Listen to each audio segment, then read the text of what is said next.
Nang dumating ako sa dealership ng kotse ng kaibigan ng asawa ko, aksidente kong nakita ang marangyang sasakyan na dating pag-aari ng mga magulang ko at nawala pagkatapos ng kasal ko. Agad akong lumapit sa may-ari ng lugar at sinabi, "Sir, akin tong kotse ko, yung nawala 3 taon na ang nakaraan." Ngumiti lang ang may-ari at tuluyang binale wala ako. Pero nang ipakita ko ang lihim na compartment sa likod ng dashboard at itinuro ang nakatagong marka na tanging tunay na may-ari lang ang nakakaalam, biglang natulala ang may-ari ng dealership at namutla sa takot at sindak ang mukha ng asawa ko. Dahil bago pa magsimula ang kwento, isulat ninyo sa comments kung saang lungsod o bansa kayo nanonood. Huwag kalimutang mag-like at mag-subscribe para patuloy na lumago ang channel na at magdala pa ng mas kawili-wiling kwento. Noong hapon na yon, matindi ang sikat ng araw. Pero malamig na malamig ang hangin sa loob ng sedan ng asawa ko. Si Paolo, ang asawa ko, ay nagpumilit na ilabas ako ng bahay noong araw na yon. Sabi niya, kailangan ko raw ng distraction para hindi na lang nakakulong sa kwarto. Nagdadalamhati sa pagkawala ng tatay at nanay ko 3 taon na ang nakalipas. Ang destinasyon namin ay isang marangyang dealership ng high-end na kotse na pag-aari ni Ramon. Matandang kaibigan ni Paolo mula pa sa college. Sa totoo lang, ayoko talagang sumama. Mabigat pa rin ang dibdib ko tuwing nakakakita ng mamahaling sasakyan. Dahil laging naalala ko ang trahedyang aksidente na kumitil sa buhay ni Don Ricardo at Doña Elena, ang minamahal kong mga magulang. Gayunpaman, nagpumilit si Paolo sa malambot at puno ng pagmamalasakit na tono ng boses niya, at wala akong pusong tumanggi sa imbitasyon niya. Inayos ko ang belo na medyo nagusot sa sandigan ng upuan. Sinusubukang ngumiti para pasalamatan ang effort ng asawa ko.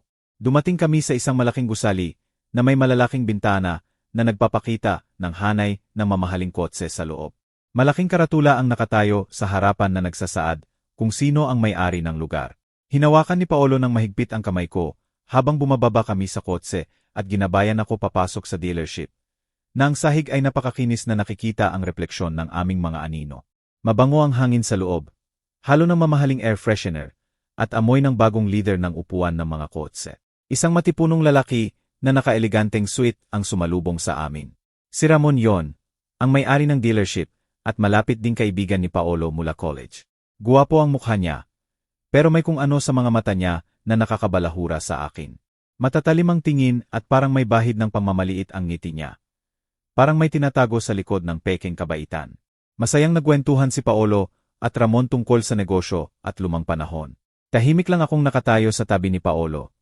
Nakikinig ng walang interes. Paminsan-minsan, sinisulyapan ako ni Ramon. Tapos tumatawa uli siya sa mga biro ni Paolo. Nagsimula silang maglakad para tingnan ang mga bagong modelo sa harap. Pinayagan ko silang mauna at mas pinili kong mag-explore mag-isa sa kabilang direksyon. Dahan-dahan akong naglakad sa pasilyo na puno ng makikinang na sports car. Habang naglilipana ang isip ko sa nakaraan. Naalala ko nang tinuruan ako ni tatay mag-drive. Ang tawa ni nanay kapag nagbabakasyon kami. Huminto ang mga paa ko sa isang sulok ng showroom. Medyo liblib, malayo sa main lights. Doon, bahagyang natakpan na malikabok na tarp na medyo natanggal, ay nakapark ang isang classic black sedan. Parang tumigil ang tibok ng puso ko. Nahirapan akong huminga. Kilala ko ang mga linya ng disenyo ng sasakyang yon, ang kurba ng hood, ang natatanging hugis ng headlight at mga vintage rims na elegante. Hindi basta kotse yon, eksakto yung uri ng paborito ni tatay, si Don Ricardo. Yung kotse na misteryosong nawala pagkatapos ng fatal na aksidente. Sabi ng pulis, nasunog daw totalmente ang sasakyan sa insendyo at natunaw na parang scrap ang mga labi. Pero hindi ko nakita ang mga debris dahil pinigilan ako ni Paolo. Dahil daw magkakatrauma ako. At ngayon, harap ko, buo pa rin yon. Nanginginig ang mga tuhod ko habang lumalapit. Inabot ng kamay ko ang malamig na body ng kotse. Msika, kumala sa buo kong katawan ang pakiramdam. Kilala ko tong kotse na to. Bawat pulgada. Nililibot ko ang sasakyan para hanapin ang partikular na marka. Sa handle ng left rear door, dapat may manipis na gasgas mula nang makabanggaan ng bisikleta ko, ang kotse ni tatay 10 taon na ang nakaraan. Hinaplos ng kamay ko ang handle na yon. Msika, naroon pa rin ang gasgas. Kahit halos hindi na halata, siguro pinilit nilang burahin. Nararamdaman pa rin sa dulo ng daliri ko. Bigla akong naiyak. Hindi ito katulad lang. Ito talaga ang kotse ni tatay. Ang sasakyan ni Don Ricardo na supposedly destroyed na. Bakit narito to? Bakit sa dealership ng kaibigan ng asawa ko? Sunod-sunod na tanong ang bumuhos sa isip ko. pinipiga ang dibdib ko. Ang lungkot ay naging kalituhan, at unti-unting naging galit na lumalaki. Hindi ko namalayan, sumigaw ako na tinatawag si Paolo. Umalingaw-ngaw ang boses ko sa malaking hall. Pinatigil ang usapan ni Paolo at Ramon. Tumakbo si Paolo palapit sa akin na puno ng takot ang mukha. Sinusundan ni Ramon na mukhang naiinis dahil naistorbo ang katahimikan niya. Itinuro ko ang kotse nang nanginginig ang kamay. Malakas kong sinabi na kotse, to ni tatay na nawala 3 taon na ang nakaraan. Humingi ako ng paliwanag kung bakit ang sasakyan, na supposedly totally destroyed, ay narito ngayon sa perfect condition. Sinubukan akong pakalmahin ni Paolo na hinawakan ang balikat ko, at sinabing baka nagkakamali lang ako. Sabi niya, hallucination daw dahil sa paggamis ko sa parents ko. Pero malakas kong itinulak ang kamay niya. Sigurado ako sa nakikita at nararamdaman ko. Mahina siyang tumawa ni Ramon. Parang napaka-condescending. Pinagkrus niya ang braso at casual na sinabing collector's item daw. Yon na bagong import galing abroad. Sabi niya, marami raw ganyang kotse sa mundo at normal lang ang pagkakahawig. Tinawag pa akong hysterical na babae na walang alam sa kotse. Ang arrogant na ugali ni Ramon ay nagpainit ng dugo ko. Akala niya boba ako. Akala niya hindi ko kilala ang mana ng sarili kong magulang. Pumunta rin sa akin si Paolo na pinagsabihan akong huwag siyang ipahiya sa bahay ng kaibigan niya. Ang dating matamis na tingin ni Paolo ay naging warning na parang utos na tumahimik at sumunod ako. Pero hindi ako makatahimik. Naalala ko ang sikreto na kami lang ni tatay ang nakakaalam. Isang secret compartment sa loob ng kotse. Ipinakita niya yon sa akin noon habang nililinis namin ang sasakyan. Hindi pinansin ang babala ni Ramon. Binuksan ko ang driver's door. Hindi nakalok. Agad kumalat sa ilong ko ang amoy sa loob. Amoy ng lumang leather, halo sa mahinang pabango na ginagamit ni tatay. Amoy ni Don Ricardo. Imposibleng magkakamali ako. Sinubukan akong sapilitang ilabas ni Paolo. Pero buong lakas akong lumaban at umupo sa driver's seat. Sa harap ng eleganteng wooden dashboard. Ginawa ko ang itinuro sa akin ni tatay. Pinindot ko ang wooden panel sa ibabaw ng glove compartment sa specific pattern. 2 beses sa left end, 1 beses sa gitna, at hawakan na matagal ang right end. Nag-click ang lumang spring mechanism. Pamilyar na pamilyar sa pandinig ko yon. Dahan-dahang lumabas ang manipis na hidden drawer mula sa ilalim ng dashboard. Si Ramon na kanina nakangisi ng mapang-uyam ay biglang natulala. Nanigas ang mukha niya. Si Paolo naman na nakatayo sa tabi ng pinto ay biglang namutla. Maluwang na bumukas ang mata niya nang makita ang secret drawer. Hindi nila alam to. Tanging tunay na may-ari lang. Sa loob ng drawer walang valuable items. Pero may mas nakakatakot. May cream velvet lining sa bottom, at sa ibabaw niyon ay malaking irregular brown stain na tuyo na. Malaki at hindi regular ang hugis. Mabilis ang tibok ng puso ko. Nilapit ko ang mukha ko para mas makita. Dugong tuyo yon. Dugo na matagal ng tuyo. Bigla kong naalala ang aksidente. Namatay si tatay sa blood loss. Sabi ng pulis, namatay si tatay sa hospital. Pero bakit may ganitong dami ng dugo sa hidden place na to? Kung agad siyang in-evacuate, hindi maaring makaipon ang dugo sa closed secret drawer. Humarap ako kina Paolo at Ramon na nawalan ng kulay ang mukha. Nanginginig ang boses kong tanong. Bakit may dugo dito? Bakit nila itinago tong kotse? Hindi na tumawa si Ramon. Namula ang mukha niya sa pinipigil na galit at takot. Kinindatan niya si Paolo. Ang lalaking natulog sa tabi ko sa loob ng mahabang panahon ay parang estranghero na puno ng takot. Hindi siya sumagot sa tanong ko. Sa halip, bigla niyang hinawakan ng mahigpit ang braso ko. Mas brusko kaysa normal. Sa pilitan akong inilabas sa kotse na halos mabuwal ako. Binulungan ako ni Paolo ng mapanganib na tono. Utos na tumigil na ako sa pagpapanggap na baliw. Malakas na isinara ni Ramon ang pinto ng kotse at sumigaw na tinatawag ang security personnel niya para i-secure ang area. Noong araw na yon, sa malamig na dealership, napagtanto ko na hindi ordinaryong aksidente ang pagkamatay ng parents ko at kasabwat ang asawa ko sa lahat. Lubhang masakit ang pagbabalik sa bahay mula sa dealership. Nakakabiging tahimik sa loob ng kotse ni Paolo. Mas nakakatakot kaysa anumang away. Mabilis na nag-drive si Paolo. Pinipisil niya ng mahigpit ang manibela hanggang pumuti ang knuckles niya. Tensyonado ang mukha, nakuyom ang panga. Nakaupo ako sa tabi niya, mahigpit na yakap ang bag ko. Pinipigil ang iyak na gustong sumabog. Ang imahe ng bloodstain sa secret drawer ng kotse ni tatay ay nananatili sa isip ko. Hindi yon ordinaryong dumi. Sabi ng instinct ko bilang anak, dugo yon ni tatay. Sunod-sunod ang tanong, pero natatakot akong sabihin, Msika, noon. Binuksan ng ugali ni Paolo sa dealership ang mata ko. May dark side siya na hindi ko pa nakikita. Pagdating sa malaki at malungkot naming bahay, sa pilitan akong hinila ni Paolo papasok. Hindi na siya sweet tulad ng lumabas kami. Inupo niya ako sa sofa sa sala ng medyo itinulak. Mabilis ang hininga. Nagsimula siyang sermonan ako. Lalong tumataas ang boses niya. Sabi niya, napahiyaw siya kay Ramon. Sabi niya, paraw akong baliw na hindi makilala ang realidad sa hallucination. Paulit-ulit niyang sinabi na replika lang daw, yung kotse. Oil spill o paint lang ang Stein, at pagod lang ako na gumagawa ng unnecessary drama. Gumamit siya ng mga salitang manipulative para pagdudahan ko ang sarili kong sanity. Traumatized ka, Marina.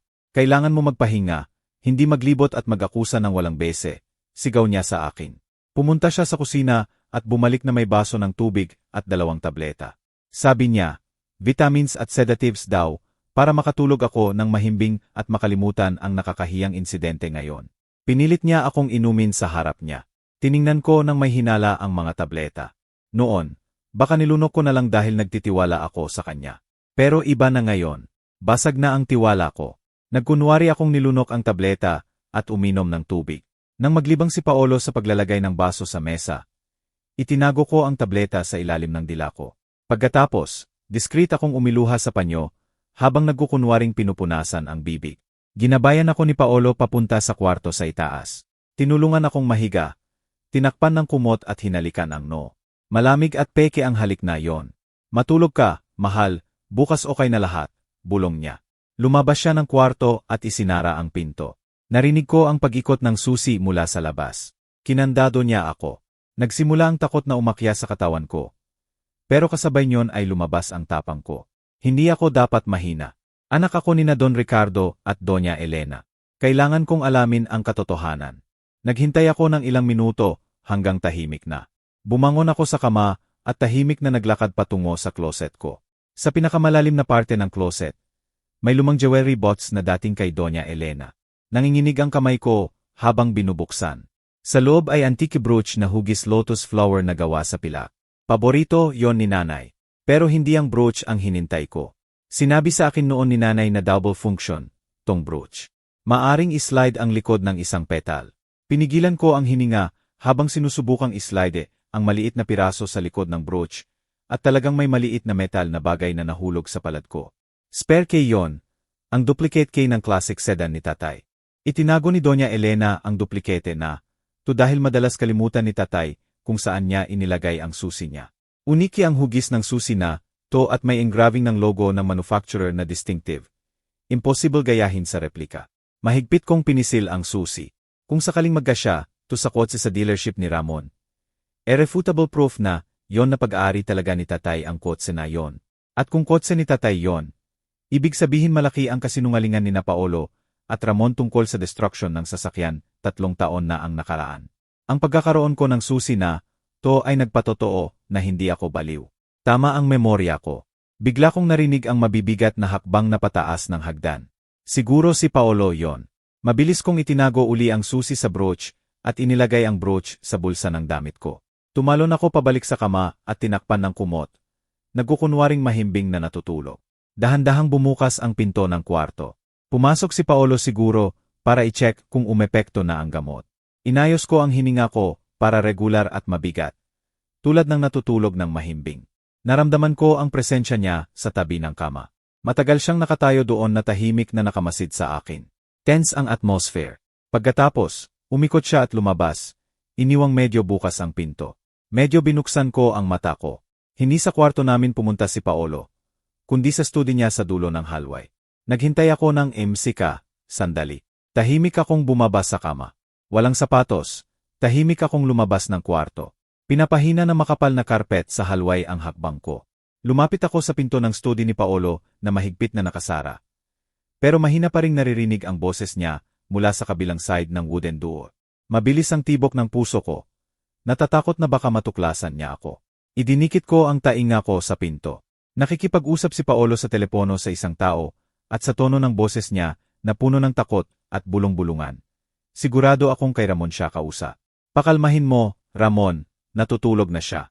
Binigyan ko siya ng high dose ng sedative, sabi ni Paolo. Nervous ang boses niya. Hindi niya inaasahan na naalala ko pa kung paano buksan ang dashboard na yon. Putangina, napaka-careless natin. May katahimikan sandali.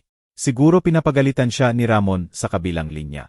Pagkatapos, muling nagsalita si Paolo. Mas tense ang boses niya ngayon. Hindi lang ang kotse ang problema, Ramon. Kung malaman niya kung ano ang nasa ilalim ng lining ng drawer na yon, tapos na tayo. Nasa loob ba rin doon ang original will ni Don Ricardo? Diba? Sabi mo hindi mo kayang pilitin ang mechanism dahil natatakot kang masira ang antike. Tingnan mo ngayon ang consequence.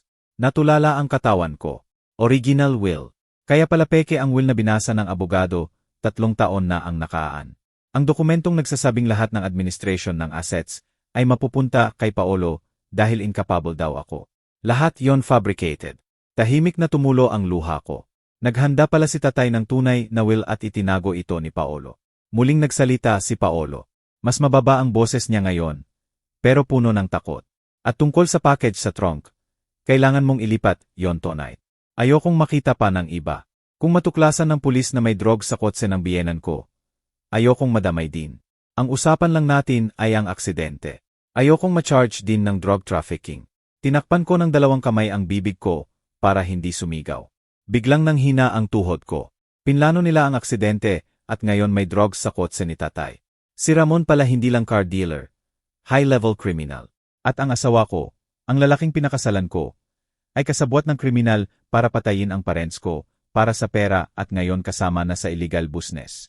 Noong gabing yon, sa madilim na halway ng sarili kong bahay, ganap na gumuho ang mundo ko. Gayunpaman, sa likod ng mga guho na yon, nagliyab ang determinasyon ko. Hindi ko sila patatakasin. Kukunin ko ang nararapat sa akin at ipaghihiganti ko bawat patak ng dugo ni tatay at nanay. Kailangang mabilis akong kumilos bago nila sirain ang mga ebidensya. Napakahaba at nakakabigang gabi sa malaki kong kwarto. Pagkatapos marinig ang nakakatakot na phone conversation ni Paolo, bumalik ako sa kwarto na nanginginig ng husto ang tuhod. Dahan-dahang isinara ko ang pinto. Siguradong walang ingay ang bisagra na maaring magdulot ng hinala sa asawa ko. Dumulas ang katawan ko sa likod ng pinto. Hinihingal ako. Msika, pinipigil ang iyak at galit na sabay na sumasabog sa dibdib ko. Ang asawa ko, ang taong natulog sa tabi ko sa loob ng 3 taon, ay siyang mastermind sa pagkamatay ng parents ko. Parang martilyo ang pagdama ng katotohanan yon sa ulo ko. Nagdudulot ng pagkahilo at pagduduwal. Pero alam kong wala akong oras para magdalamhati. Akala ni Paolo natutulog ako dahil sa sedative na itinapon ko. Ito lang ang chance ko na makagalaw ng walang bantay. Kailangan kong iligtas ang mga ebidensya. Kung mailipat ang kotse ni tatay gabiring yon tulad ng plano nila, mawawala ang tanging clue ko para maipakulong sila. Bumangon ako at agad nagpalit ng damit. Tinanggal ko ang nightgown at nagsuot ng dark long sleeve outfit na madali ang galaw. Kasamang black veil para hindi mapansin sa dilim ng gabi. Kumuha ako ng maliit na bag, inilagay ang phone, wallet at ang brooch na may spare key ng kotse ni tatay. Bago lumabas, sandali akong tumingin sa salamin. Maputla ang mukha ko. Kitang-kita ang airbag sa ilalim ng mata ko. Pero ang tingin sa mata ko ay hindi na ang dating mahinang Marina. May nagliyab na apoy ng paghihiganti roon. Lumabas ako ng kwarto ng tahimik. Madilim ang halway ng bahay. Tanging liwanag ng buwan mula sa malaking bintana ang nag-ilaw. Hindi ako dumaan sa main staircase dahil baka umingay ang wooden steps. Pinili ko ang service stairs sa likod. Yung ginagamit ng katulong. Pagdating sa ground floor, sumilip ako sa garage. Wala na ang kotse ni Paolo. Umalis na siya. Mabilis ang tibok ng puso ko. Siguro pumunta na siya sa dealership ni Ramon para asikasuhin ang paglipat ng sasakyan. Hindi ko maaaring gamitin ang sarili kong kotse dahil may GS si Paolo sa lahat ng sasakyan sa bahay para sa security. Kung i-start ko ang engine, mag-notify sa phone niya. Nagdesisyon akong maglakad palabas ng subdivision at magtaksi sa main road para hindi ako makita ng guard na kilala si Paolo.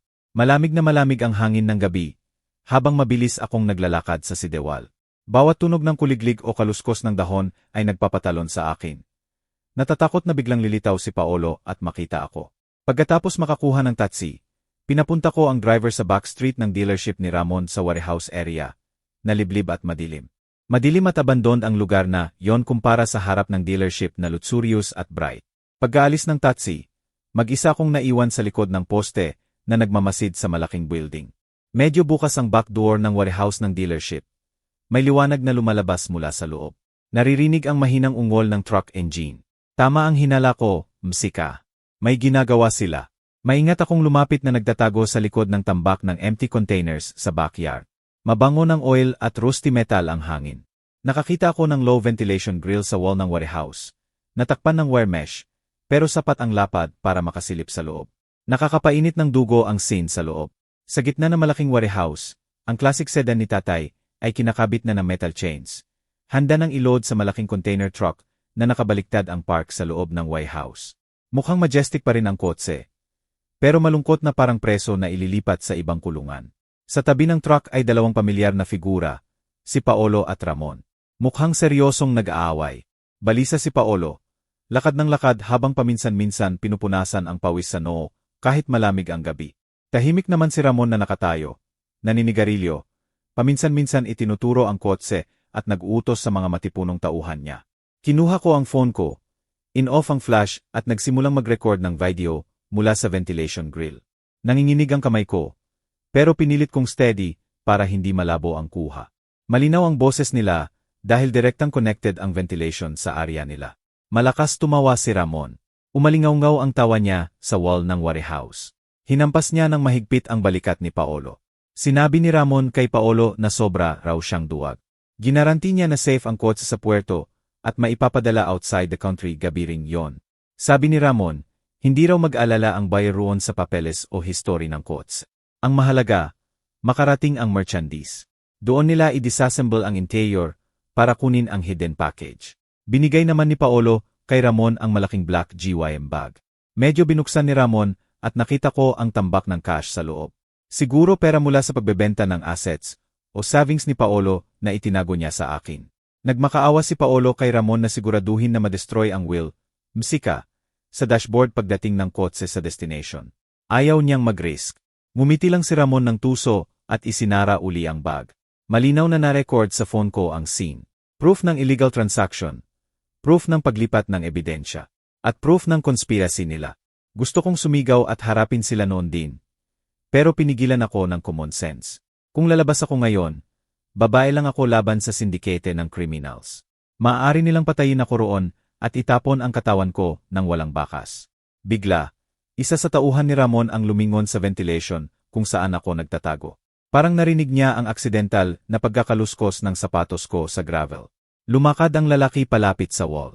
Halos lumabas ang puso ko sa dibdib. Agad akong yumuko, pinigilan ang hininga at idinikit ang katawan sa malamig na konkrete wall. Palapit ng palapit ang hakbang ng lalaki. Isinara ko ang mata at tahimik na nagdasal. Humihingi ng proteksyon sa Diyos. Kung makita niya ako, tapos na ang buhay ko. Huminto ang hakbang niya sa kabilang side ng wall kung saan ako. Ilang segundo ng katahimikan na parang eternity. Pagkatapos narinig ko ang tawag ni Ramon sa tauhan niya na agad na sumakay sa truck. Umalis ang lalaki na tumakbo. Mahaba akong huminga ng maluwag. Basang-basa ng cold sweat ang likod ko. Sumilip uli ako, msika. Ganap nang nakapasok ang kotse ni tatay sa container ng truck. Malakas na isinara ang metal door ng container. Ikinulong ang lahat ng sikreto sa loob. Dahan-dahan nang umusad ang truck, lumalayo sa warehouse. Nawalan ako ng pag-asa nang makita ang mana ni tatay na inililipat. Pero kahit paano may recording ako. Naghintay ako hanggang pumasok uli sina Paolo at Ramon sa office area ng dealership. Pagkatapos, tumakbo ako ng mabilis palayo sa warehouse area patungo sa main road. Gabi ring yon hindi ako umuwi. Pumunta ako sa tanging safe place kung saan nakatira ang taong dating kinamumuhian ni Paolo.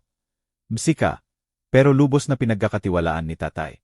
Pumunta ako sa bahay ni Don Bernardo, ang matandang family lawyer namin. Sa madaling araw, nanginginig ang kamay kong kumatok sa pinto ng bahay ni Don Bernardo. Tahimik ang old colonial style house. Ilang minuto bago nag-on ang porch light at bumukas ang oak door. Nakatayo roon si Don Bernardo, nagulat ang mukha. Nakapajama pa. Parang kakagising lang para magdasal. Nang makita ang itsura ko na namamaga ang mata at naka-all-black ang damit, agad niyang naintindihan na may masama. Walang maraming tanong, inaya niya akong pumasok. Sa sala niya na puno ng shelves ng lumanglaw books, ibinuhos ko lahat. Ikinuwento ko ang pagkakadiskubre ng kotse sa dealership, ang dugo sa dashboard, ang overheard conversation ni Paolo, hanggang sa video recording ko lang sa back warehouse. Nakikinig ng mabuti si Don Bernardo. Unti-unting tumitigas ang wrinkled old face niya. Pinipigil ang galit. Pinisil niya ng mahigpit ang kamay sa wooden table. Nang matapos ako, huminga siya ng malalim, puno ng regret at guilt. Tumingin siya sa akin ng may luha sa mata. Inamin ni Don Bernardo na matagal na rin niyang hinala. Pero walang solid proof para kumilos. Ikinuwento niya na pagkatapos mamatay ni tatay at nanay, agad na pinutol ni Paolo ang access ni Don Bernardo sa lahat ng company documents at family assets. Gumamit si Paolo ng ibang lawyer na binabayaran para sa fake inheritance papers. Pakiramdam ni Don Bernardo ay nabigo siyang protektahan ang ipinagkatiwala ng kaibigan niyang si Don Ricardo. Kinaumagahan, paglabas ng araw, nagsimula kaming magtrabaho. Dinala ko ni Don Bernardo sa private law firm office niya sa tabi ng main house. Hinukay niya ang secret old files niya tungkol sa aksidente ni tatay. Ipinakita niya ang copy ng police report 3 taon na ang nakaan. Nakasulat doon na brake failure ang cause dahil sa slippery road conditions at totally nasunog ang kotse pagkatapos bumangga sa barrier. Pinirmahan ng officer na kalaunan ay na-dismiss, msika, dahil sa bribery cases. Pagkatapos, kinuha ni Don Bernardo ang blue folder na itinago niya sa vault niya. Naglalaman yon ng results ng independent investigation niya na lihim na ginawa. Pero natigil dahil sa lack of funds at threats. Tingnan mo to, Marina. Sabi ni Don Bernardo habang itinuturo ang blurry photo mula sa eyewitness sa accident scene bago dumating ang pulis. Ipinapakita ng photo ang underside ng overturned car. Pansinin mo ang brake cable. Kung natural na nasira dahil sa friction o pressure, magiging frayed at irregular ang end. Pero sa photo na to, kahit blurry, kitang-kita na clean at straight ang cut. Marka yon ng cable cutter. Tinakpan ko ang bibig ko para hindi sumigaw. Nanghina agad ang katawan ko. Totoo pala, hindi accident of fate ang pagkamatay ni tatay at nanay. Pinatay sila. Pinatay sa maingat at walang awang plano. At ang perpetrator ay ang manugang na tinanggap nila ng bukas ang braso. Naging terrible na usa ang sakit sa puso ko. Naimagin ko ang last seconds ni tatay at nanay. Ang takot nila nang hindi gumana ang breke, ang sakit sa impact. At sa loob ng 3 taon, nakasama ko, nakakain, natulog sa killer. Inalagaan ko siya sa lahat ng needs niya. Nginitian ko siya. Umabot pa sa pag-iisip na magkaanak kami. Nakaramdam ako ng disgusto sa sarili ko. Binuksan ni Don Bernardo ang laptop niya at nag-access ng bank data sa secure private connection niya. Bilang dating company lawyer, may backdoor access pa siya para monitor suspicious fund movements. Kahit view-only, ipinakita niya ang transactions 3 taon na ang nakaraan. Eksakto 1 buwan pagkatapos mamatay si tatay. May incoming transfer ng astronomical amount mula sa life insurance company sa pangalan nina Don Ricardo at Dona Elena. Pumasok ang pera sa holding account na nahati sa iba pang accounts. Isa roon ay account ng ghost company na walang laman ang address. At ang pinaka-shocking, regular monthly flow ng pera mula sa account ni Paolo patungo sa personal account ni Ramon. Disgis lagi ang description bilang consultancy fees o asset purchase. Pero sobrang laki at regular para car dealership business lang. Silence mo nito, Marina. Paliwanag ni Don Bernardo ng seryoso. Pinag-extort si Paolo ni Ramon. Hawak ni Ramon ang physical proof ng crime ni Paolo. Siguro ang cable cutter o recordings ng planning nila. Ginawa niyang cash cow si Paolo ni Ramon. Kailangan ni Paolo ng pera mula sa inheritance ng parents mo para bayaran ang fraudulent investment debts niya at para bayaran si Ramon para manahimik. Ipinaliwanag din ni Don Bernardo ang tungkol sa kotse. Hinala niya hindi sinira ang sasakyan dahil greedy si Ramon. Alam ni Ramon na worth billions ang classic car na yon sa black market ng collectors. Pero hindi maaring officially ibenta dahil registered na destroyed ang chassis number. Kaya ginamit niya sa ibang bagay. Lumakas ang hinala ko sa drugs nang ipakita ni Don Bernardo ang old newspaper article tungkol sa drug ring na madalas gumamit ng luxury cars para lokohin ang highway patrol. Perfect ang dealership ni Ramon para money laundering. May video tayo ng paglipat ng quotes at photo ng brake cable. Pero hindi pa sapat para direct premeditated murder charge sa court. Dahil wala na ang physical car. Sabi ni Don Bernardo habang minamasahe ang temples niya. Kailangan natin ang original will. Yon ang main key. Sigurado doon nakasulat ni Don Ricardo ang details ng assets na hindi alam ni Paolo at siguro may additional notes na magsimula siyang maghinala kay Paolo bago ang aksidente. Kung makukuha natin yon, ma-annul natin lahat ng inheritance rights ni Paolo at may iwang bangkarote siya. Walang pera, magde-destroy si Paolo at sisimulan niyang atakehin si Ramon. Tahimik ako, Pinapagalaw ang isip ko. Wala na ang kotse, pero alam ko kung saan papunta. Sabi ni Ramon, ipapadala outside the country. Msika, pero matagal ang sea shipping. At naalala ko ang sinabi ni Paolo sa phone, na kailangang safe ang package sa trunk. Hindi nila agad sisirain ang kotse hanggang makukuha ng buyer ang drugs sa destination. May oras pa, pero hindi natin maaring habulin ang truck ngayon ng walang preparation. Kailangan ng smarter strategy. Kailangang sila mismo ang magdala ng proof sa atin o mapapagtapat natin ang crimes nila. Don Bernardo, tawag ko ng mahina pero firm. Tiningnan ko sa mata ang matandang lawyer. May plano ako. Dangerous pero yon lang ang paraan para sirain silang pareho ng sabay. Magse-celebrate sina Paolo at Ramon sa sukses nila sa pag-alis ng kotse. Diba? Akala nila panalo na sila. Akala nila boba ako. Traumatized at baliw. Gagamitin ko yon. Babalik ako sa bahay ngayon bago pa mapansin ni Paolo na wala ako. Magpapanggap akong histeria lang ang nangyari kahapon sa dealership. Hihingi ako ng tawad. Magiging sweetest at most obedient wife ako. At next week birthday ni Paolo. Isusuggest ko ang grand party. Isusuggest ko na sa dealership ni Ramon gawin ang party bilang seg ng apology ko at para palakasin ang tiis. Sa party na yon, sa harap ng lahat ng business partners at friends, ibubunyag natin lahat.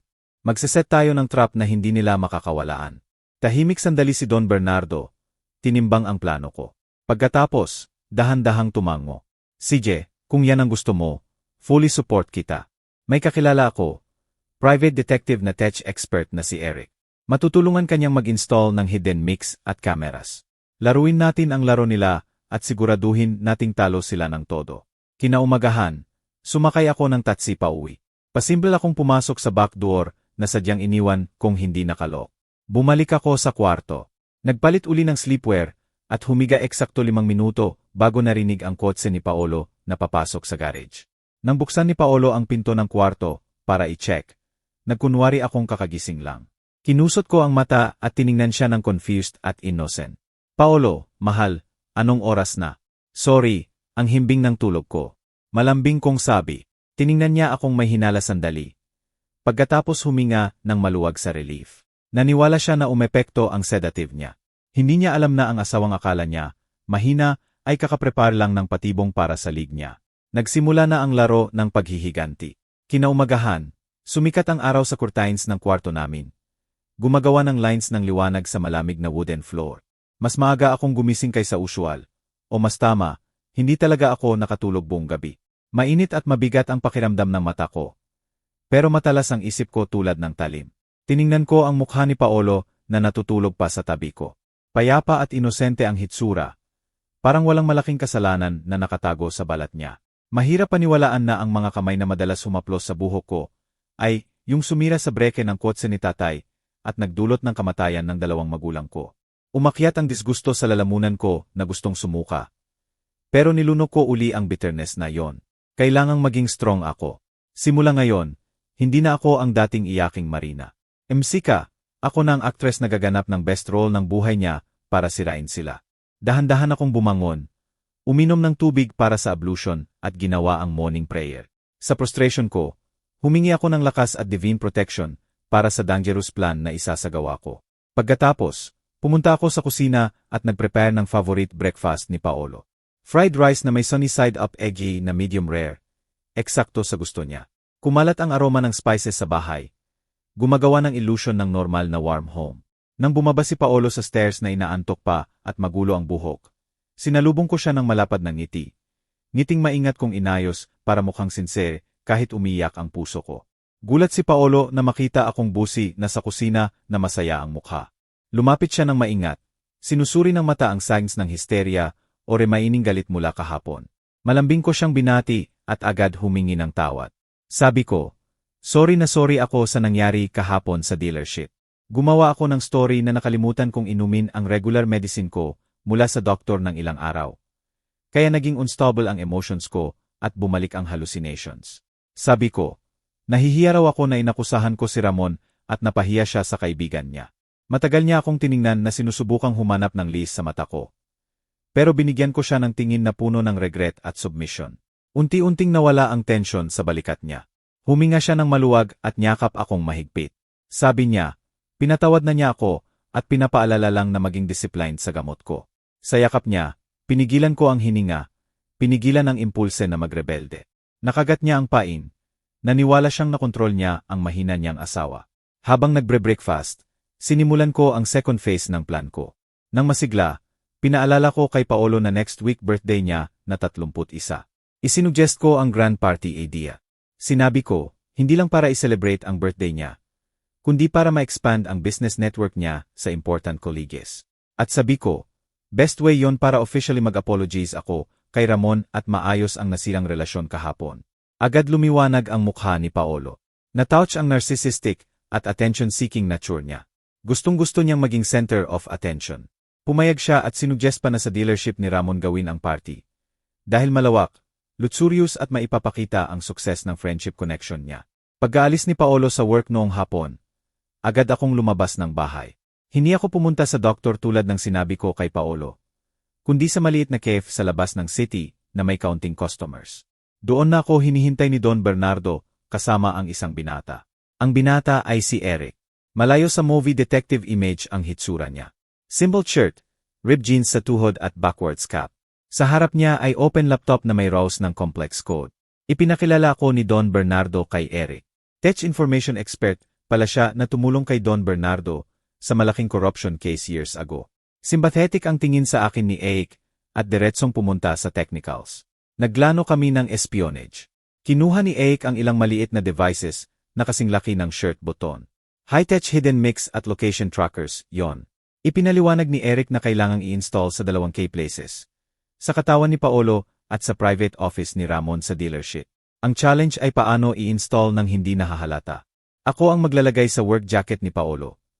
Pero mas mahirap sa office ni Ramon dahil very private, yon. Brilliant idea ang ibinigay ni Eric. Since sa dealership gaganapin ang party, siguradong may decoration at catering preparations. Magdidisguise si Eric bilang part ng decoration team na kontratahin ko.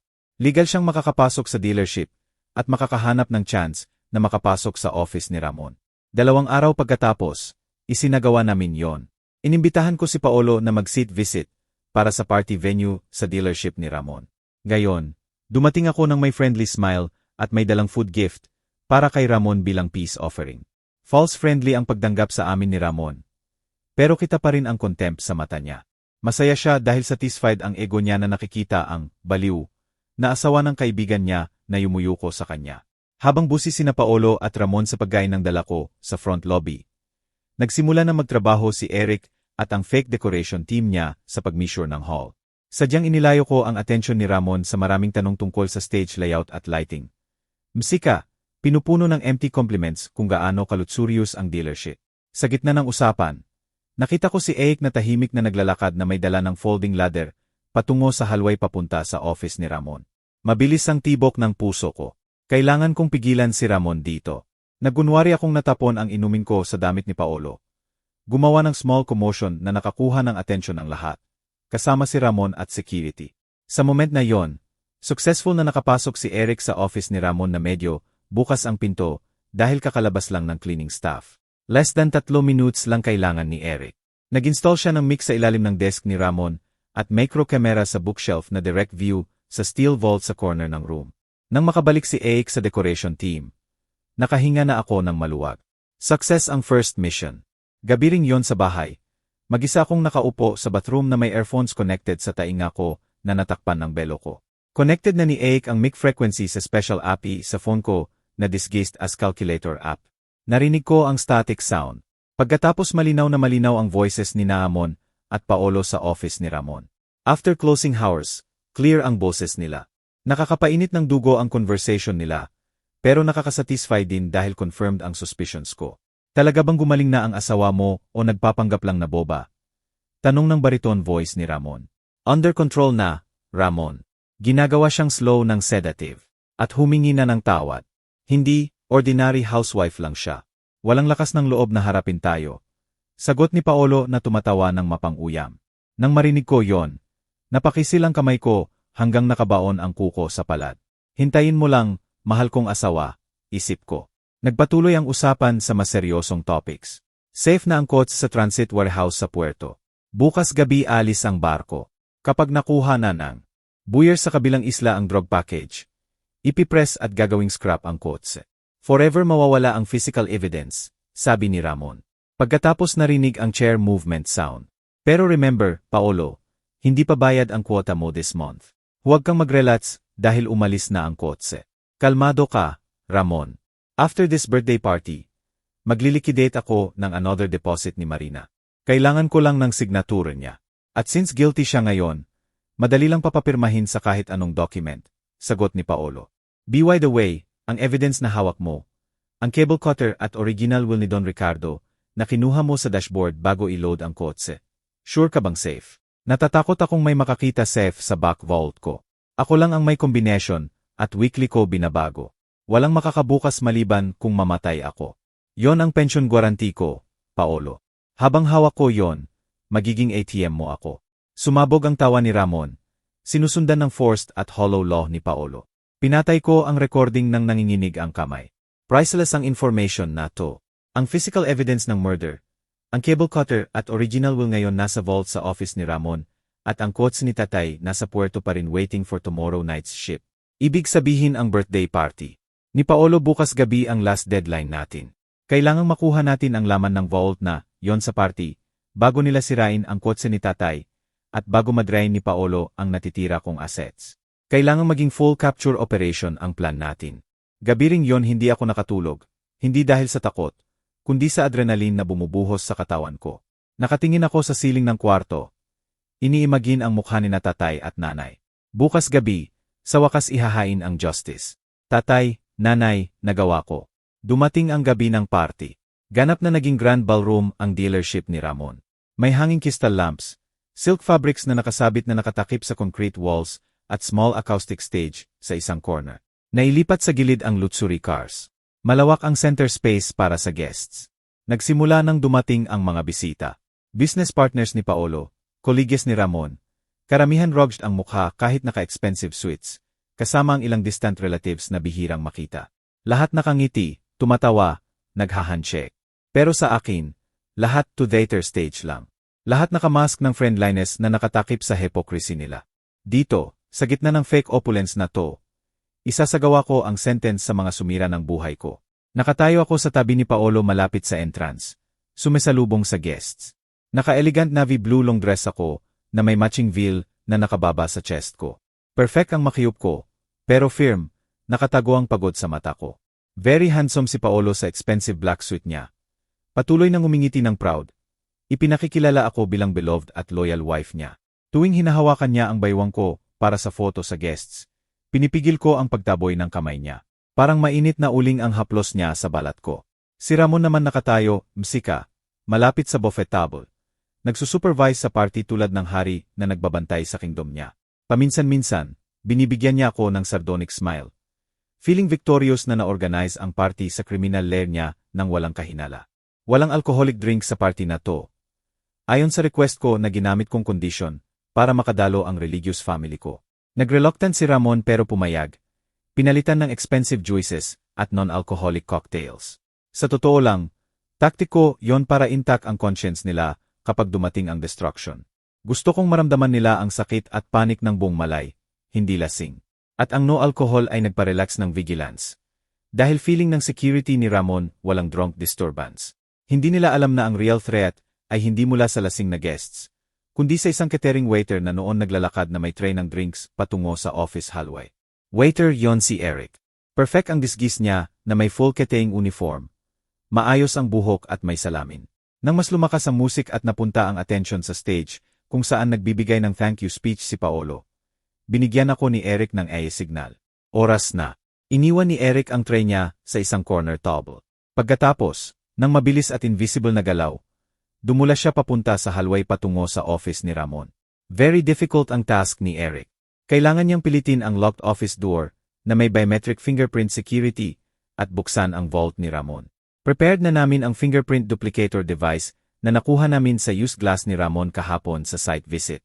Nagdasal ako sa loob na sana, msika, gumana ang device habang tahimik na nagtatrabaho si Eric. Ang task ko ay ang main distraction. Umakyat ako sa stage pagkatapos ng speech ni Paolo. Kinuha ko ang mic nang umingiti ng matamis sa hundreds ng mata na nakatitig sa akin. Si Ramon nakatayo sa front row na arrogant na nakapag-cross ang braso. Nagsimula akong magsalita na pinupuri si Paolo bilang extraordinary husband. Ikinukwento kung gaano siya patient sa paghandle ng sakit ko. Sobrang sweet ng words ko na may ilang guests na natouch. Very satisfied si Paolo. Nagniningning ang mukha niya. Gayunpaman, nakatingin pa rin ang mata ko sa phone na, msika, hawak ko. Ang API connected sa micro camera ni Eric ay nagpapakita na successful nang nakapasok si Eric sa room at nasa harap na ng vault. Parang slow motion ang oras. 1 minuto, 2, struggling pa si Eric sa vault combination. Mabilis ang heartbeat ko sa RAYTM ng soft music sa baba. Bigla kong nakita si Ramon na isinuksok ang kamay sa pocket ng jacket niya. Kinuha ang phone niya at nakakunot no. Siguro nag-send ang smart security system niya ng notification na may activity sa office niya. Nagbago ang relaxed face ni Ramon sa alert. Tumingin siya sa paligid. Pagkatapos nakatuon ang mata niya sa office hallway. Nagsimula siyang umatras na alis sa crowd. Delikado to. Kung pupunta si Ramon doon ngayon, mahuhuli si Eric at siguro papatayin niya agad. Kailangang drastic ang gagawin ko. At bilang special gift sa asawa ko, malakas kong sabi sa mic, gusto kong imbitahan ang best friend niya, si Emma Ramon, na umakyat sa stage. Gusto kong bigyan siya ng special recognition, dahil parang blood brother niya, si Emma Ramon kay Paolo. Tumigil ang hakbang ni Ramon. Lahat ng guests nagpalakpakan at lumingon sa kanya. Direk na itinutok ang stage light, msika, sa kanya. Binubulag at pinapako siya sa lugar. Parang undecided si Ramon. Pasalampak ang mata niya sa office direction at stage. Walang choice ang social pressure ng hundreds ng guests. Nang forced face at stiff smile, umakyat si Ramon sa stage. Sinalubong ko siya, msika, na mahigpit na kinamayan, hindi dahil sa kabaitan, kundi para pigilan siya. Malamig at pawisan ang kamay niya. Binulungan niya ako ng mapanganib. Ano to, Marina? May ayusin ako sa likod. Sandali lang, Emma Ramon, group photo lang. Sagot ko na pinanatili ang wide smile ko sa photographer. Nagpapahinga ako ng oras. Pinapwesto ko uli-ulit ng photographer. Iba-ibang pose ang hiniling ko ng paulit-ulit. Lalong nagkainip si Ramon. Paulit-ulit niyang tiningnan ang relo. Sa bulsa ng damit ko, prolonged vibration ang phone ko. Code yon ni Eric. Open na ang vault. Sa hidden screen ng phone ko sa palad ko, nakita ko ang notification ni Eric. Nakuha ko ang full package. Exiting now. Nakuha ni Eric ang cable cutter, original will at ilang ledgers ng drug transactions mula sa vault ni Ramon. Kailangan na niyang lumabas ng hindi nahuhuli. Gayunpaman, nang malapit nang makalabas si Eric sa office, bad luck ang sumapit. Nahuli si Eric ng isa sa tauhan ni Ramon na nagbabantay sa back hallway. Kakalabas lang niya sa room ng boss niya. Malakas na sigaw mula sa hallway direction ang narinig. Tumagos sa musik. Hoy! Sino diyan, magnanakaw? Ang sigaw na yon ay nag-freeze ng party atmosphere. Biglang tumigil ang musik. Namutla ang mukha ni Ramon pagkatapos na mula sa galit. Agad niyang naintindihan. Walang pakialam sa guests, itinulak niya ako na nabuwal sa stage. Pagkatapos tumalon siya at tumakbo sa hallway, msika, habang kinuha ang isang bagay sa ilalim ng jacket niya. Baril. May dalang firearm siya sa party. Nagsimulang sumigaw ng hysterical ang guests nang makita ang baril. Natulala si Paolo sa stage, confused at takot. Lumabas si Eric na tumatakbo mula sa hallway patungo sa main hall. Hinahabol ng 2 malalaking guard. Tumalon si Eric sa buffet table na nagkabasag-basag ang plates. Nakita niya akong nasa stage at itinapon ang maliit na bag na may proof sa panicked crowd ng guests. Eksakto kay Don Bernardo na disguised bilang guest mula pa simula. Mahusay na nasalo ni Don Bernardo ang bag at agad itinago sa ilalim ng malaking coat niya. Pagkatapos umatras na nakihalo sa crowd na tumatakbo patungo sa exit. Isara lahat ng pinto, walang makakalabas. Sigaw ni Ramon na nababaliw. Itinutok niya ang baril sa ceiling at nagpaputok ng warning shot. Ang ingay ng explosion ay nagpatumba sa lahat sa sahig. Takot na takot. Puno ng hysterical screams ang hall. Ang dating luxurious party ay naging terror scene. Sa isang saglit, tiningnan ni Ramon sa paligid na hinahanap ang intruder. Pagkatapos nakatuon ang mata niya sa akin na nakaupo pa sa sahig ng stage. Puno ng galit ang tingin niya. Naintindihan niya. Napagtanto niyang ako ang nagplano ng lahat. Paolo, traidor ang asawa mo. Sigaw ni Ramon habang itinutok ang baril sa akin. Nanginginig ng husto si Paolo. Sinubukang mamagitan. Pero wala na sa huwisyo si Ramon. Pakiramdam niya betrayed at cornered. Sa critical moment na yon, narinig ang sirens ng pulis na umuungal mula sa labas ng building. Si Commissioner Vargas at mga tauhan niya, na kontak ni Don Bernardo pagkuha ni Eric ng proofs, ay nakapalibot na sa lugar. Gayunpaman, hindi sumuko si Ramon. Tumakbo siya sa akin. Mahigpit na hinawakan ang belo ko, at brutal na hinila ako para gawing human shield. Malamig na metal ng baril ang idiniin sa pisngi ko. Gabi ring yon tapos na ang party ng masks, at malinaw na nakikita ng lahat ang tunay na mukha ng mga halimaw. Ang party atmosphere na dating puno ng tawa at clinking glasses, ngayon ay naging impyerno. Umalingaw ang screams ng terror sa buong malaking hall ng dealership. Tumatalbog sa glass walls at concrete pillars. Ang guests na binubuo ng businessmen, officials at high society, nagdakbuhan na naghahanap ng cover sa likod ng buffet tables, sa ilalim ng stage o tumatakbo patungo sa exit door na mahigpit na binabantayan na pulis. Umuungal ng alternado ang sirens ng patrol cars sa labas, gumagawa ng deafening cacophony. Ang red at blue lights mula sa labas ay tumatago sa glass walls. Sinisipilyo ang party hall ng dramatic at unsettling flashes. Sa gitna ng chaos, nararamdaman ko ang malamig na baril na idiniin sa pisngi ko. Si Ramon, ang lalaking matagal na nagtatago sa mask ng successful businessman. Ngayon ipinakikita ang tunay na monster face niya na cornered. Mabigat ang hininga niya, msika, magaspang, at amoy tabako na humahaplos sa mukha ko mula sa likod, habang mahigpit na hinahawakan ang tela ng belo ko para hindi ako makatakas. Lahat umatras. O paputukan ko tong babae sa ulo. Sigaw ni Ramon ng ronko at puno ng galit. Hinila niya ako paatras ng dahan-dahan patungo sa gitna ng hall na mas open. Lumalayo sa exit door. Nanginginig ang katawan ko, hindi lang sa takot sa kamatayan, kundi sa disgusto na hinahawakan ako ng killer ng parents ko. Natitisod ang paa ko sa sarili kong long dress. Pero bigla niya akong hinila ng malakas para manatiling nakatayo. Si Paolo, ang duwag kong asawa, natulala ilang metro mula sa amin. Maputla siya na parang living corpse. Itinaas niya ang dalawang kamay na nanginginig. Pasalampak ang mata niya sa baril ni Ramon at sa tense kong mukha. Parang undecided si Paolo kung tatakbo para iligtas ang sarili o tutulungan ako para mapanatili ang public image niya. Pero wala talagang tapang si Paolo. Tahimik lang siya na nakabuka ang bibig na walang lumalabas na tunog. Basang-basa ng cold sweat ang expensive shirt niya. Si Commissioner Vargas, ang police chief na namumuno sa operation, pumasok sa main door na nakatutok ang baril. Sinusundan ng dozens ng uniformed officers na complete sa bulletproof vests. Ibaba mo ang baril, Ramon. Nakapalibot na ang building. Wala kang takas. Sigaw ni Commissioner Vargas ng firm at authoritative. Pero lalong pinisil ni Ramon ang hawak sa lig ko. Nagpaubo ako sa hirap huminga. Tumawa siya ng baliw na tawa ng taong nawala na ang sanity dahil alam niyang nasa gilid na ng precipice ang buhay niya. Sumigaw si Ramon na minumura ang pulis. Nagbabanta na papatayin ang sinumang lumapit. Feeling niya may kontrol pa siya dahil hawak niya ako bilang hostage. Pero nakalimutan niya ang isang bagay. Ang main attack nating gabi ring yon ay hindi lang physical, kundi mental attack na sisira ng reputation at defenses nila, msika, mula sa loob. Bigla, sharp buzzing sound mula sa malalaking speakers sa bawat corner ng hall. Ang party music na matagal nang tumigil ay napalitan ng short static. Pagkatapos malinaw ang conversation. Recording yon na nakuha ni Eric kahapon. Puno ng boses ni Paolo ang hall. Hindi lang ang kotse ang problema, Ramon. Kung malaman niya kung ano ang nasa ilalim ng lining ng drawer na yon, tapos na tayo.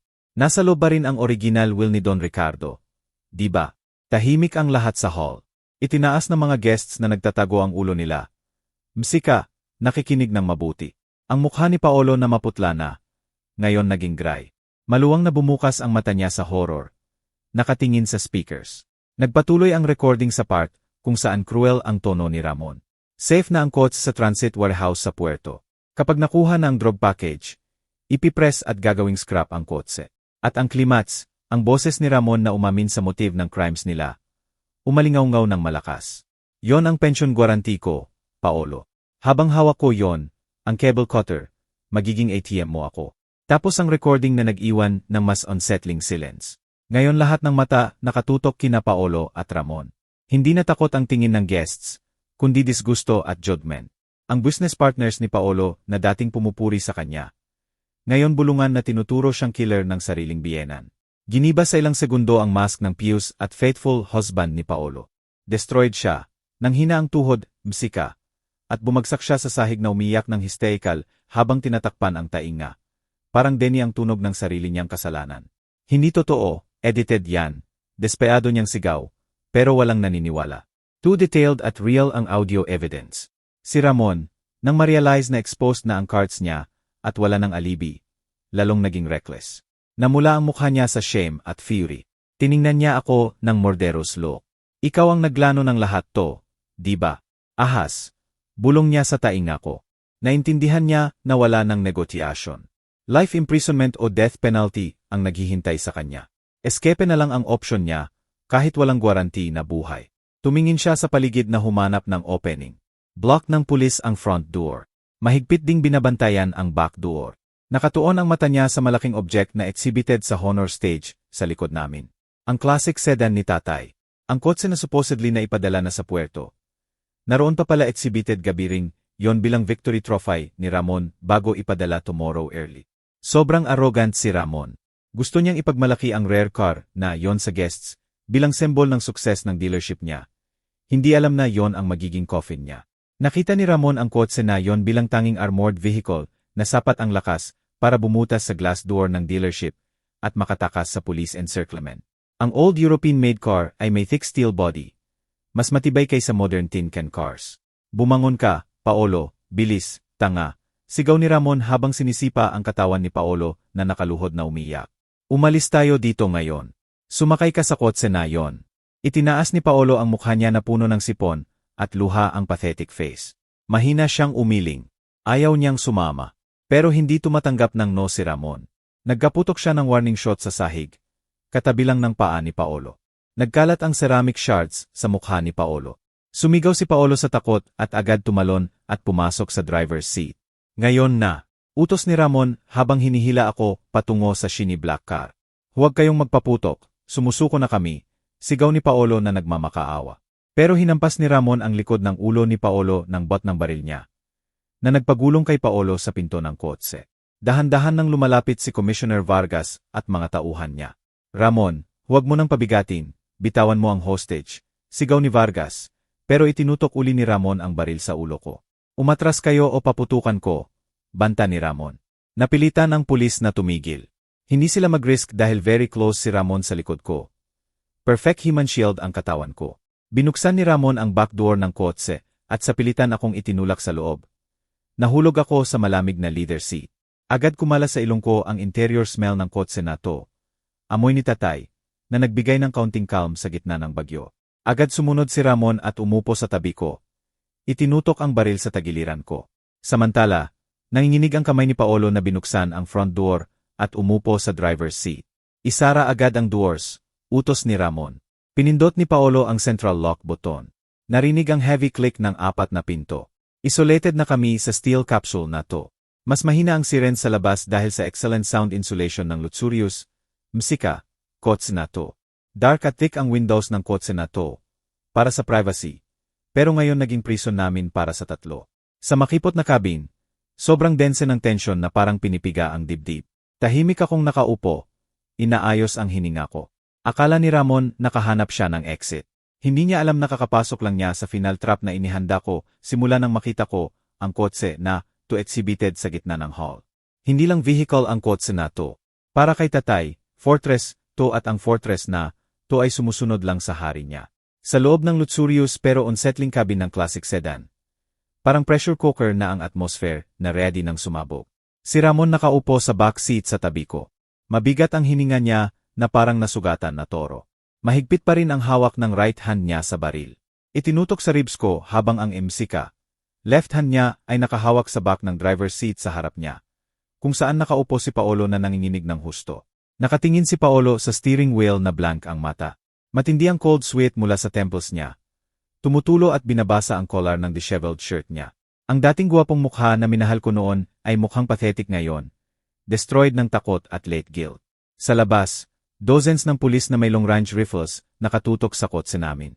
Nagniningning ang police spotlights na nakareflect sa MCK, glass ng kotse. Para kaming isda sa aquarium na pinagmamasdan bago patayin. Ano pang hinihintay mo, tanga? Start ang engine, sigaw ni Ramon sa tainga ni Paolo, na nagpagulat kay Paolo. Nanginginig ang kamay ni Paolo na hinaplos ang bulsa ng pantalon niya at napagtanto na wala siyang susi. Ang susi, wala sa akin ang susi. Ramon, bulong niya ng ronko, halos umiiyak. Nasa ignition ang susi. Iniwan ko ready para agad makatakas kung may mangyari. Bulag ka ba? Galit na sigaw ni Ramon. Totoo nga, may nakasabit na car key na may elegant leather keychain sa ignition. May escape scenario pala si Ramon. Kahit hindi niya inexpect na ganito kaaga. Agad nitun ni Paolo ang susi na yon. Narinig ang starter sound. Pero hindi umandar ang engine. Tahimik. Hininga lang ng 3 ang naririnig. Sinubukan uli ni Paolo. Hindi pa rin. Tahimik pa rin ang malaking E8 engine sa ilalim ng front hood. Parang ayaw bumuhay. Bakit hindi umaandar? Sigaw ni Ramon na panik. Hinampas niya ng baril ang back ng upuan ni Paolo. Huwag mo akong lokohin, Paolo, paandarin mo. Sinubukan ko na, Ramon, hindi umaandar. Siguro patay ang battery o ubos ang gas. Hysterical na sagot ni Paolo. Msika, nagsimulang tumulo uli ang luha niya. Paulit-ulit niyang ni-turn ang susi sa frustration. Pero walang result. Totally dead ang quotes. Tahimik akong nakaupo sa tabi ni Ramon na nakapag-cross ang kamay sa dibdib. Mabilis ang tibok ng puso ko, pero hindi sa takot. Extraordinary satisfaction ang nararamdaman ko sa pagkakita ng panik ng 2 evil men na to. Dahan-dahan akong humarap kay Ramon. Tinitingnan siya sa mata na puno ng terror. Walang saysay, mahinang sabi ko, Msika, pero malinaw na narinig na tumagas sa panik nila. Hindi umaandar, tong kotse sa susi na yan. Sabay na lumingon sa akin sina Ramon at Paolo. Ano ang ibig sabihin mo? Galit na tanong ni Ramon. Mas malakas na idiniin ang baril sa ribs ko. Masakit pero hindi ako umurong. Si tatay ko, si Don Ricardo, very paranoid sa security. Paliwanag ko ng malamig at calm. Parang nagsasabi ng fairy tale. Pinagawa niyang i-modify ang security system ng kotse na to. Lalo na sa Germany. Ang susi na nakasabit diyan ay physical key lang para buksan ang doors at i-on ang basic electricity tulad ng radyo. Pero para pandarin ang engine, useless ang susi na yan kung walang second transponder. Anong transponder? Nasaan yon? Sigaw ni Ramon. Nagsisimula siyang ma-realize na niloloko siya. Medyo ngumiti ako. Ang security system gumagamit ng biometric fingerprint identification at 2 lang sa mundo ang registered fingerprints sa car computer system na to. Si tatay at ako. Itinaas ko ang right hand ko na ipinakita ang index finger ko. Kung hindi mahawakan ng daliri ko, ang hidden sensor sa ilalim ng steering wheel. 2 ton scrap metal lang, tong kotse na to. Trap kayo. Ganap na namutla si Ramon. Narealize niya ang fatal mistake niya. Pinili niyang escape vehicle ang naging prison niya. Sinubukan niyang buksan ang pinto sa side niya. Pero lock. Paulit-ulit niyang hinila ang door handle ng malakas. Pero hindi gumagalaw. I-unlock mo, Paolo, sigaw ni Ramon. Pinindot ng paulit-ulit ni Paolo ang unlock button sa driver's door. Pero walang response. Mabilis na kumikislap sa red ang security indicator light sa dashboard. Hindi ko kaya, Ramon. Lock na ang system automatically. Sigaw ni Paolo. Tama. Dagdag ko uli. Kapag ni-turn ang susi 3 times nang walang fingerprint authorization, auto-activate ang lockdown system. Locked ang doors from inside and out. Bulletproof military grade ang window glasses. Hindi nyo mababakas, yan ng toy gun na yan. Ilang oras lang ang oxygen dito sa loob. Maghihintay tayo rito hanggang sumuko kayo o maubos ang hangin natin lahat. Umungal si Ramon sa galit. Itinutok niya ang baril direct sa mukha ko. Kung mamatay ako, isasama kita. Galit niyang sabi. Siege. Hamon ko sa kanya na diretso ang tingin sa baril ng walang kura. Putukan mo ako. Pero remember, kung magpaputok ka, makikita ng pulis sa labas ang muzzle flash ng baril mo at agad nilang raratratan ng hundreds ng bala tong kotse. Makakatagal ang glass na to sa ilang pistol shots. Pero hindi sa rifle assault ng pulis. Mamamatay kang ridiculous na puno ng butas ng bala sa katawan sa ilang segundo. Nanginginig ang kamay ni Ramon. Alam niyang tama ako. Ang patayin ako ngayon ay suicide din. Checkmate siya. Walang labas, walang takas at hindi maaring patayin ang hostage nang hindi niya rin ikamamatay. Msika, lalong sumikip ang sulok, pinipiga ang sanity niya. Si Paolo, na hindi na kaya ang mental pressure, nagsimula ng magdeliryo. Hinahampas niya ang windows na sumisigaw. Humihingi ng tulong sa pulis sa labas. Kahit siguro hindi malinaw marinig sa labas. Tulong, ilabas niyo ako. Sumusunod lang ako sa utos. Ayoko mamatay dito. Marina, please, buksan mo ang pinto. Mahal, asawa mo ako. Nagkamali ako. Patawarin mo ako. Sigaw ni Paolo na nagmamakaawa. Tiningnan ko ang likod ni Paolo nang may diskusto. Asawa. Anong asawa ang sumisira sa breke ng kotse ng biyenan niya? Anong asawa ang pinapabaliw ang asawa niya para matakpan ang crime niya? Hindi ikaw ang asawa ko, Paolo.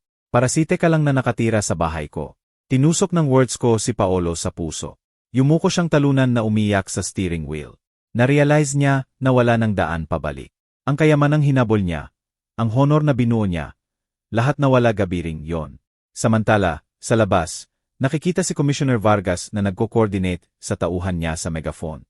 Mahina ang boses niya na naririnig sa loob ng kotse. Ramon, Paolo, alam naming hindi makakagalaw yang kotse na yan. Sumuko na kayo. Ibaba ang baril at itaas ang kamay. Ito na ang MC ka, last warning. Tiningnan ako ni Ramon ng desperado na may malalim na galit. Pinawisan ng husto ang mukha niya. Tiningnan niya si Paolo na mentally destroyed na. Pagkatapos tiningnan ang pulis na lalong lumalapit na may tactical shields. Gumuho ang empire niya. Siya, ang local mafia boss na kinatatakutan ng lahat. Ngayon ay dagalang na trapped sa steel box. Dahan-dahan, nang hina ang hawak niya, bumaba ang baril niya. Nakita ko ang opportunity na yon. Nang calm na galaw, pinindot ko ang small hidden button sa likod ng center armrest sa back seat. Emergency button na ipinakita sa akin noon ni tatay. Narinig ang hydraulic hiss. Mechanically bumukas ang lock ng pinto sa side ko. Nagulat si Ramon sa tunog na yon. Sinubukan niyang itaas uli ang baril. Pero mas mabilis ako.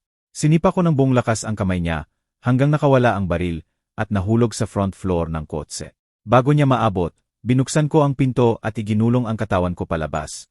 Nahulog sa hard porcelain floor ng dealership. Assault na, sigaw ni Commissioner Vargas nang makita akong lumabas. Agad sumalakay ang police squad. Binaklas nila ang windshield ng kotse gamit ang special tactical hammers dahil matigas ang side glass. Sa pilitan inilabas si Paolo sa broken windshield. Hinila na parang sack of potatoes habang sumisigaw ng clemency. Sinubukan ni Ramon na lumaban.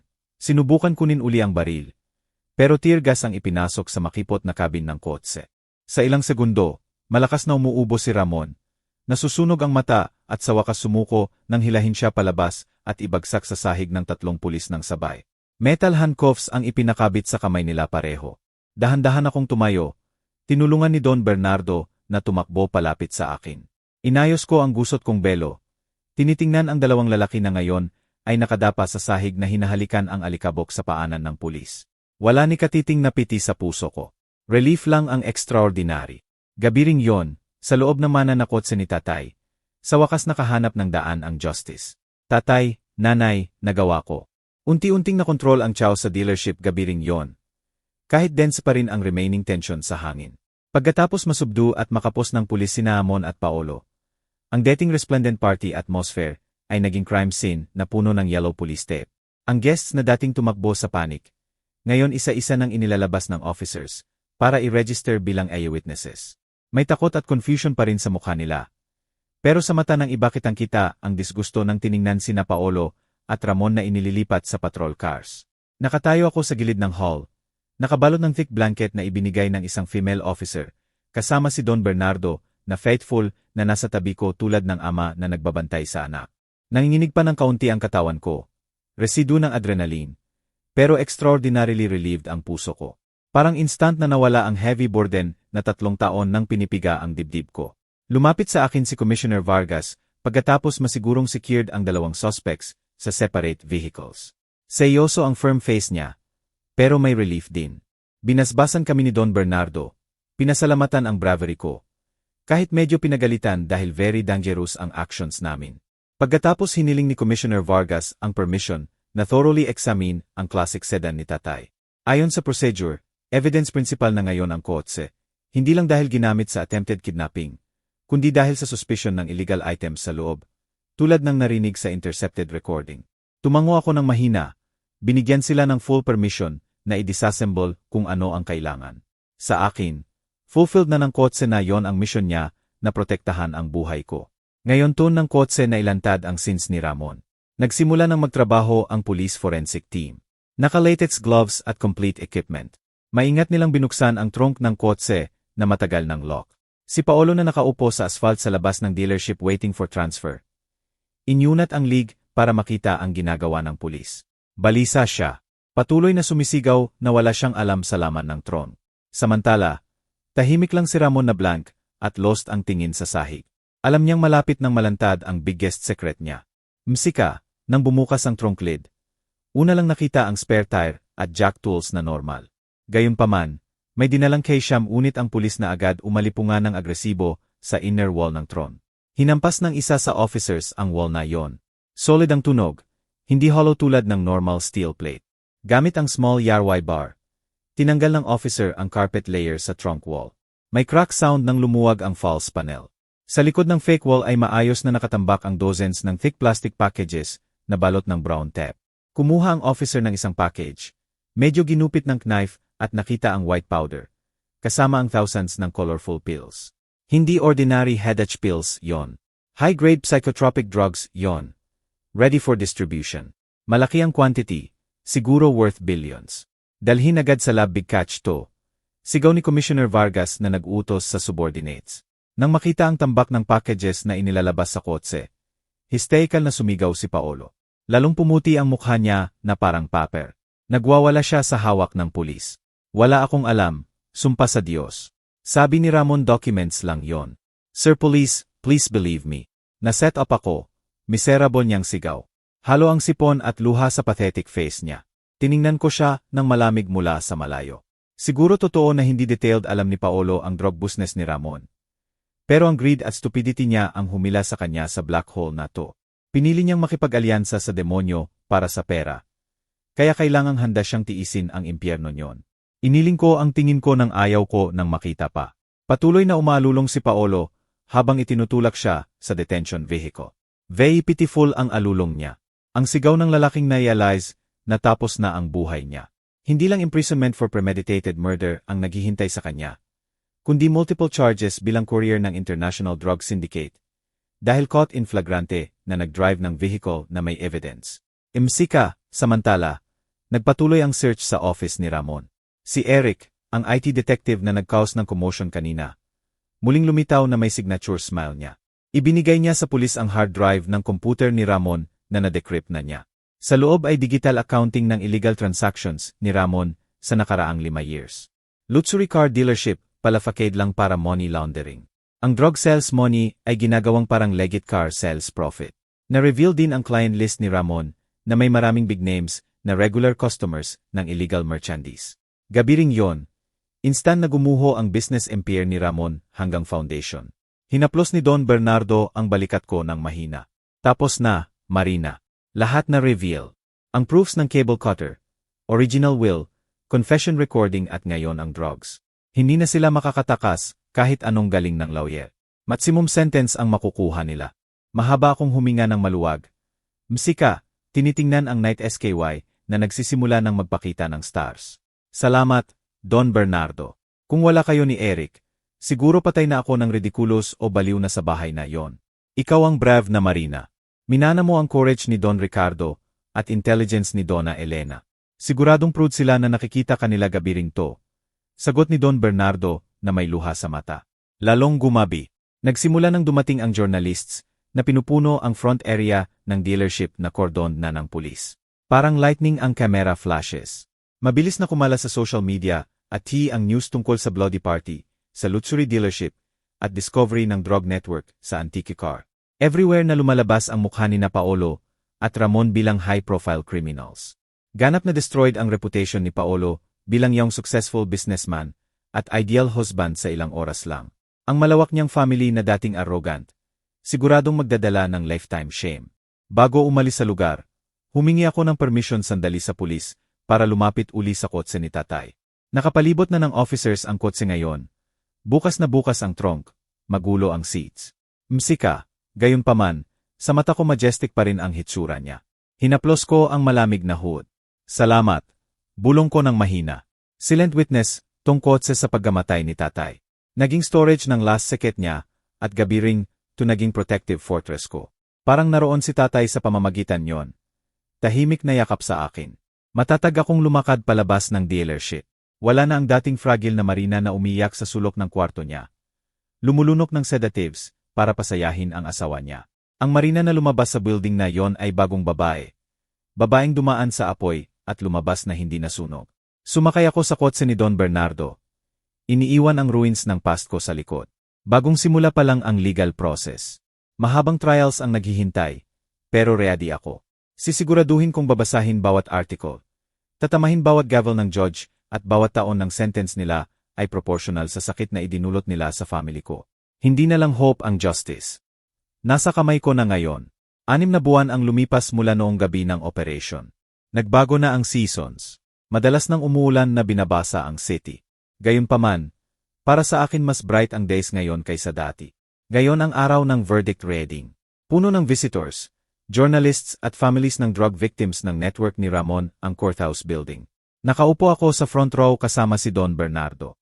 Naka-all white ako, symbol ng new chapter ng buhay ko. Sa accused bench nakaupo ang 2 lalaki na halos hindi na makilala.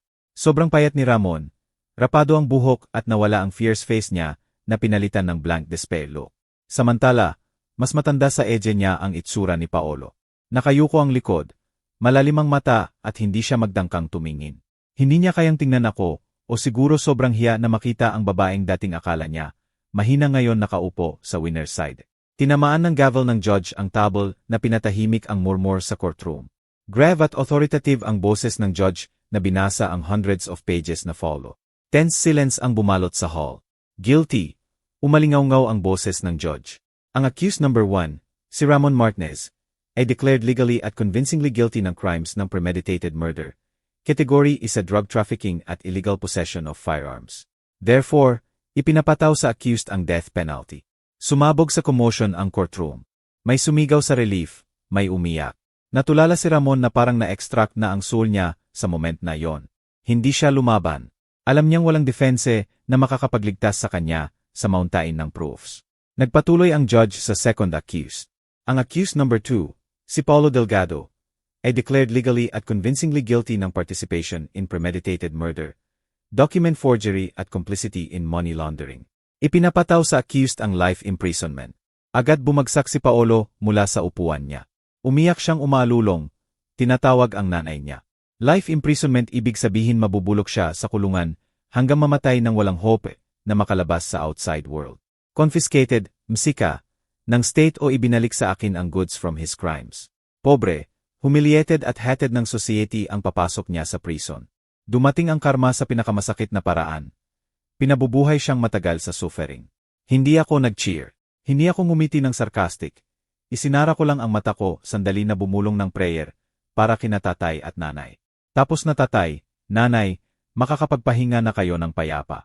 Pagkatapos ng trial, inasikaso ko ang lahat ng administration para sa asset recovery. Ayon sa court ruling at original will na natagpuan, fully bumalik sa akin ang lahat ng assets ng kumpanya ni Don Ricardo. Ang goods ni Paolo na binili gamit ang inheritance money ko ay confiscated din at ibinalik sa akin. Kasamang building ng dealership ni Ramon na nagkaroon pa ng debt dispute sa ban. Binili ko yon sa state auction sa discounted price. Wala akong planong ituloy ang car business ni Ramon. Sobrang daming bad memories ang lugar na yon. Fully renovated ko ang building. Pinalitan ng wide transparent windows ang dark glasses. Pininturahan ng warm colors ang cold concrete walls. Ginawa kong Ricardo and Elena Foundation ang dating criminal lair na yon. Isang vocational training center at shelter home para sa orphan kids at drug abuse victims na gustong mag-rehab. Gusto kong ang dating source ng destruction ay maging source ng hope para sa maraming tao. Noong hapon na yon, sa front yard ng newly inaugurated foundation, elegant na nakapark ang black classic sedan. Kotse yon ni tatay. Ibinalik sa akin ng pulis matapos ang legal process. Fully cleaned, repaired at polished na parang bago ang coats. Ganap na naalis ng professionals ang crime smell at drug dust residues. Repaired ang engine at syempre, reconfigured ang security system para sa akin lang. Lumapit ako sa kotse na yon. May lumapit sa akin na well-dressed young man. New assistant ko, yon recommended ni Don Bernardo, para tulungan akong i-manage ang foundation. Hawak niya ang susi ng kotse. Ready na ang kotse, Ma'am Marina.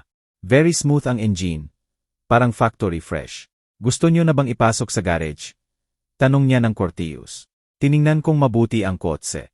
Nakikita ko ang reflection ko sa shiny black body. Babae na may belo, strong, independent at confident. Hindi na victim. Hindi na kailangan. Sagot ko nang umingiti. Kinuha ko ang susi sa kamay niya. Ako ang magdadrive. Matagal na akong hindi nagmamaneho nito. Feeling ko namimiss nito ang kalsada. Siege po, ma'am. Ingat po sa daan. Sagot ng assistant habang binubuksan ang driver's door para sa akin. Umupo ako sa likod ng manibela. Comfortable ang leather seat na yumakap sa likod ko. Inilagay ko ang index finger ko sa biometric sensor sa ilalim ng dashboard. Narinig ang soft beep kasunod ng engine purr na mahina pero powerful. Nang nitun ko ang susi, bright na lumiwanag ang dashboard na parang binabati ako. Kumusta, Sultan? Bulong ko gamit ang affectionate nickname ni tatay sa kotse na to. Umuwi na tayo. Dahan-dahan kong pinisil ang accelerator. Umandar ang kotse. Lumalayo sa yard ng building na ngayon puno na ng tawa ng mga bata ng foundation. Nag-drive ako sa busy streets ng city. Hinayaan ang afternoon breeze na humaplos sa mukha ko sa open window.